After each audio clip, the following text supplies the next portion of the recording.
இன்றைக்கி என்னோடய லன்ச் வந்து பங்களாதேஷி லன்ச். என்னோடய ஃப்ரெண்டு இன்றைக்கி பங்களாதேஷி புலாவ், இது வந்து மட்டன் புலாவ்னு நினைக்கிறேன். அப்புறம் இது வந்து பங்களாதேஷ் ஸ்பெஷல் ஐலிஷ் மீனுன்னு சொல்லுவாங்க.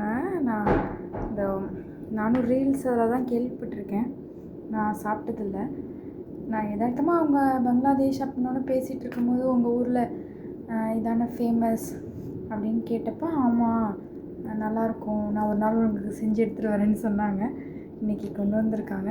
ஆக்சுவலி நான் ஒரு தீனி பண்டாரம், இந்த மல்டி கல்ச்சர் சொசைட்டியில் இருக்கிறதுல ஒரு அட்வான்டேஜே இது தான். நம்ம டிஃப்ரெண்ட் கைண்ட் ஆஃப் ஃபுட்ஸ் வந்து நம்ம சாப்பிட்லாம், டேஸ்ட் பண்ணலாம். ஃபஸ்ட் டைம் வந்து நான் இதை சாப்பிட போகிறேன். நானும் கொண்டு வருவேன். நம்ம ஊர் special idli, dosa, lemon rice இதான் நான் கொண்டு வருவேன். ஓகே, இந்த எக்கோடு இருக்குது இந்த ஐலிஷ் ஃபிஷ். ஓகே, பாய்.